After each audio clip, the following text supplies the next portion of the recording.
Well, we know from businesses like One Steel, which has successfully taken and fought an anti-dumping case, that this is a challenge for Australian manufacturing and for Australian jobs. Minister Clare might take you through some examples. Sure. Look, there are thousands of Australians who work in industries that are affected by attempts by companies to import goods at below their real cost. So this helps to protect those jobs. Thousands of Australians who work in areas where if we don't have a strong cop on the beat, their jobs could be at risk. That's why this is so important. The world here is not on Australian jobs, the impact on Australian companies. It's important that there's a level playing field, that everybody plays by the same rules, and that's why this anti-dumping commission is so important. So what is the value of dumped goods in Australia? Well, it's important to make the point that most people do play by the rules, but we've seen an increase in the number of goods that have been dumped into Australia. The reason for that is, as I said earlier, you've got a weak global economy, there's goods out there looking for a home. Australia is an attractive option because the dollar's high and because our economy is so strong. So companies around the world are looking to sell their goods into Australia. Some of them are trying to dump them into Australia. That's against the rules. We've got an anti-dumping system at the moment, but as I said, we've had a tripling in the number of investigations. Our team needs the resources and the powers to do the job. The extra resources will be delivered, and the extra laws, the extra powers will be implemented by legislation next year. Value, do you have a tonnage?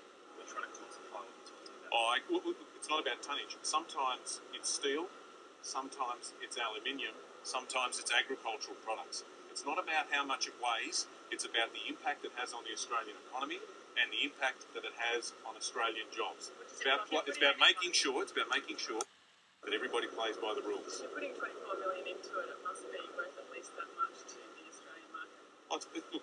It's worth much more than that. It's worth Australian jobs. It's worth making sure that Australian industry has a fair playing field in which to compete, to deliver goods to Australians, but also to export to other countries around the world. Did the report say how much it's worth? No, didn't put a figure on it, but I can give you that. Okay, we've got questions. Just on another matter, Paul McClintock and a number of experts have said that the GST needs to be reviewed. This is something that you're strongly against. Why won't you listen to their advice, and why don't you think that it should be reviewed? Look, we've ruled out increasing the rate or broadening the base of the GST. Labor is the political party that opposed the introduction of the GST because it's a regressive tax. And so, of course, you would expect a Labor government to say that we're opposed to broadening the base or increasing the rate. We will be working through the Council of Australian Governments for change for things that matter for Australians. I've talked about the resilience of the Australian economy, but we've got to keep making the right decisions that make us competitive for the future. So later this week I'll be meeting with leading business identities as well as premiers and chief ministers to talk about our economy and how we can make it a more seamless national economy, that there aren't rules that you trip over when you move from one state to another. We'll be focused on the electricity market, on making sure that we do what we can so that families aren't faced with continuous, rapidly escalating power bills. The plan I've put forward for the consideration of premiers and chief ministers would make a difference for households of $250 a year. And we'll be very focused on the National Disability Insurance Scheme. It's the kind of benefit you can bring to Australians if you do the right thing to keep your economy growing. It'll make a real difference for the more than 400,000 Australians who live with profound disability and those who care for them. So how likely is a surplus given the weak economic data? Well, let's just deal with the premise of your question. We have a resilient economy. We have come through testing times with a resilient economy. What that means is that we've got low inflation, low unemployment, strong public finances, economic growth. We've got to make the right decisions today so we've got economic strength for the future, and it's only Labor that has a plan to make sure our economy is resilient tomorrow the way it has been resilient during tough times. Now, the Reserve Bank will meet today and, independently of government, as is appropriate, make a decision about interest rates. For our economy, we do know that there are dealing with part of that today through the announcement that we've made about the Anti-Dumping Commission. Surely 7 consecutive rate cuts means the economy's weak. It's all about stimulating the economy, isn't it? That's why the rates are being cut, so the economy has to be weak. The premise of your question isn't right. The economy, as the Reserve Bank itself says, is growing at around trend growth. The Reserve Bank is obviously making a decision looking at the whole of the economy, the strength of the Australian dollar, and what that means for all sectors of the economy.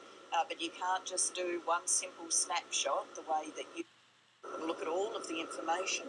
Low unemployment, low inflation, economic growth, strong public finances, a Reserve Bank making a decision about interest rates. What we already know about interest rates is for a family with a $300,000 mortgage, they're already paying $4,500 less per year under this government than they were under the former Liberal government. Prime Minister, are you worried about the teachers' strike action that's continuing on in Victoria at the moment? Teachers aren't going to write comments on kids' reports. When we look around the country, Liberal governments are just rolling out a cookie-cutter approach to education. There's a Liberal plan when it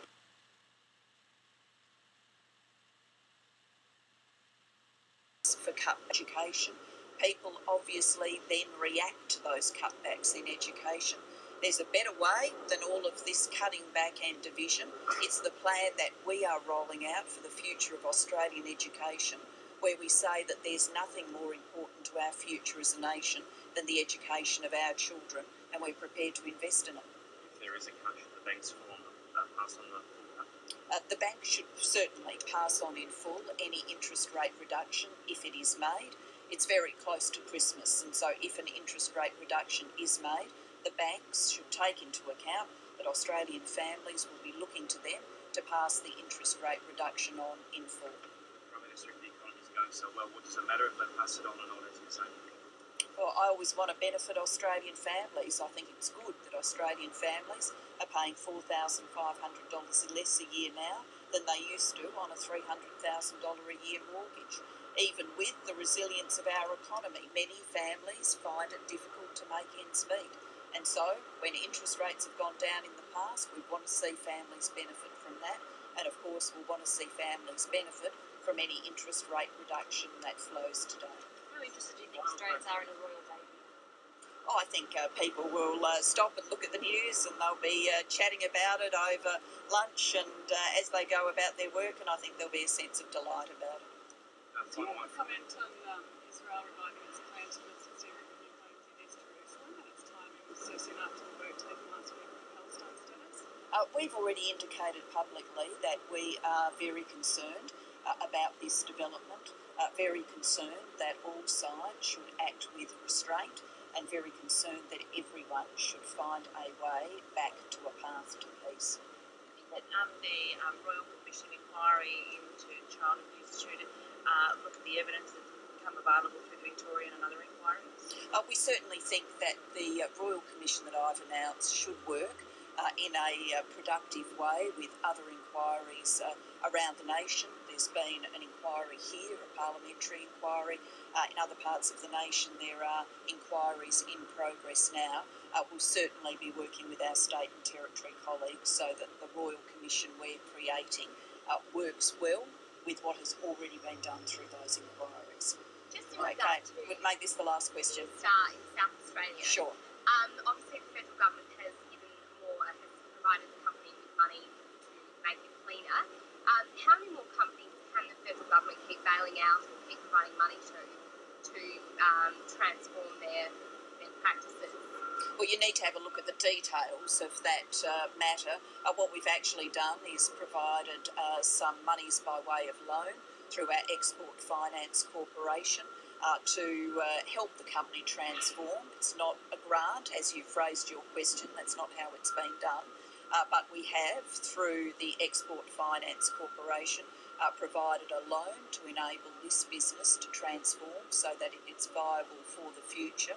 This is important to the regional economy